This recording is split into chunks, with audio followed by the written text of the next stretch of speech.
Hey everyone, welcome back. I'm really excited for this deep dive. Yeah, this one's pretty interesting. It is. We're talking about global obesity rates. Yeah, but with a twist. Yes, Yeah. exactly. Not just the numbers themselves, Right. but how they're different between men and women all around the world. Mm-hmm. So we're looking at a study called, Global gender differences. Global Gender Differences in Obesity Rates, Yeah. a comparative analysis. Big title. Awesome. Yeah. Are you ready to dive in? Yeah, let's do it.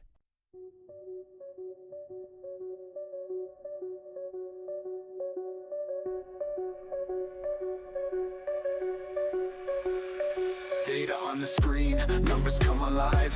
Male, female flows where the patterns thrive. Visual charts, public colors unify. Gender decoded, bringing truth to light. Small drum fill.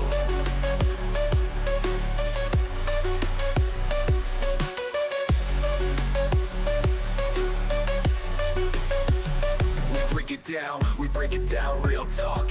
Trends unveiling, facts from every block. Here's your insight, watch the data glide. Gender decoded, let the beats collide.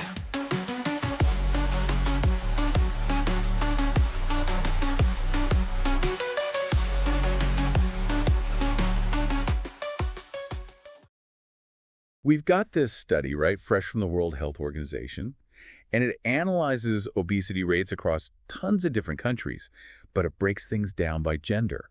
And let me tell you, some of the findings were pretty unexpected. So not just like everyone's getting heavier everywhere. There's more to it. Way more. It's not a simple universal trend. It varies wildly, and gender seems to play a huge role. Okay, you've definitely piqued my curiosity. Let's hear it. Where do we start? Well, let's zoom out to the global picture first. In many countries, get this, women actually have higher obesity rates than men. Whoa, really? That's surprising. I wouldn't have guessed that. Right.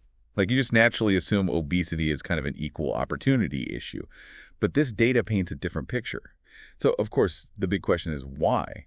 Why would this be the case? Yeah, that's a tough one. I mean, there's no single answer, right? We're talking about a whole web of factors. But some things immediately jump out, like socioeconomic factors. They can have a huge impact on women's access to, well, everything, really, but especially healthy food choices and exercise opportunities. So it's not just about willpower or making the right decisions. There are systemic barriers in play. Exactly. Think about it. If you're a woman living in a rural area, miles from the nearest supermarket with fresh produce, and maybe you don't have reliable transportation, well, you're more likely to rely on whatever's convenient, right? Even if those options are less nutritious. Processed foods, fast food, things like that. It's about what's realistically available, not just what you prefer. Makes sense. Yeah. And then on top of that, we've got cultural norms and expectations. I bet those play a huge role too, right? Absolutely. In some cultures, there are very specific ideas about what's considered appropriate for women in terms of their diet, body image, even how much physical activity they engage in. Yeah, like I'm thinking about how food is often tied to cultural celebrations and gatherings. In some cultures, women might be expected to be the ones preparing huge feasts and making sure everyone's plate is full, even if they're not personally hungry. Exactly. And those kinds of expectations can definitely contribute to these disparities we're seeing. The study actually highlighted South Africa, where the difference is super stark. 32% higher obesity rate for women compared to men. Wow, 32%. That's huge. What's going on in South Africa specifically? Well, South Africa has a really complex history that still impacts social and economic conditions today. Women there, especially in certain communities, might face higher rates of poverty, limited access to education and job opportunities, and often they're the ones shouldering most of the caregiving responsibilities. So it's like this domino effect where one challenge leads to another, and it all kind of snowballs. Yeah. But this isn't just a women are disadvantaged everywhere story. The study also points to places where men actually have higher obesity rates. Vietnam and France, for instance. Interesting, right? It flips the script. What comes to mind when you think about those cultures, especially the typical lifestyles of men? Well, Vietnam has a strong street food culture. Yeah. Super delicious, but often pretty high in calories and fat. And I imagine a lot of men, particularly those working long hours and physically demanding jobs, might rely on those quick and convenient options for their meals. That's a great point. Convenience often trumps health when you're in a time crunch. And France, well, everyone knows they love their food. It's central to their culture. Yeah, rich cuisine, multiple courses, indulging in all those flavors, that's part of the French experience. Exactly. And while French cuisine can be very healthy, there's also this emphasis on richness and abundance. So yeah, maybe that contributes to higher calorie intake, especially among men who might feel pressure to, live up to that cultural ideal. It's like food isn't just fuel, it's tied to identity and social expectations. Fascinating. Now, the study LASO found some places where the gender gap is minimal, like Canada, France, and Ethiopia. They all had pretty similar obesity rates for men and women. What do you make of that? That's a tough one. It could mean those countries have more gender-balanced lifestyles overall, maybe more equal opportunities and challenges when it comes to health. So less of that domino effect we were talking about earlier. Potentially. Or it could be that certain health challenges are impacting both genders pretty equally in those places. We'd need more research to say for sure. Makes you wonder, right? Like, what factors are tipping the scales one way or the other? And speaking of tipping scales, the study also dives into countries where obesity rates are high across the board, regardless of gender, the United States and Saudi Arabia, for example. Yes. And here's where things get really interesting. Even in those high obesity countries, the gender gap still exists.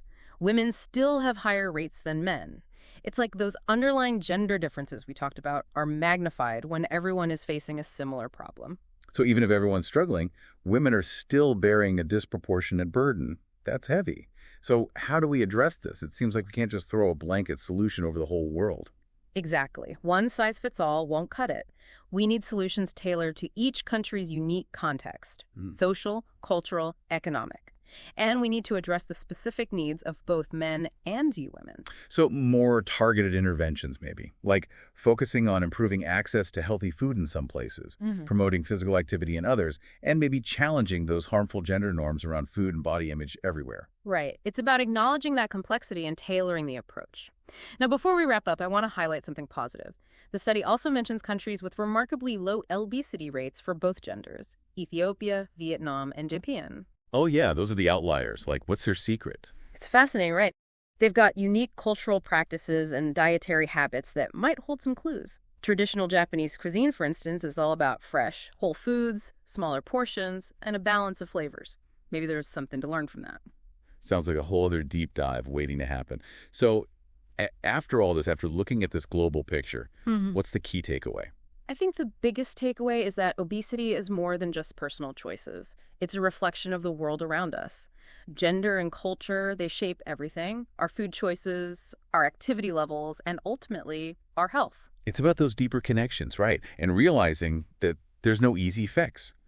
So to our listeners, I challenge you to do a little deep dive of your own this week.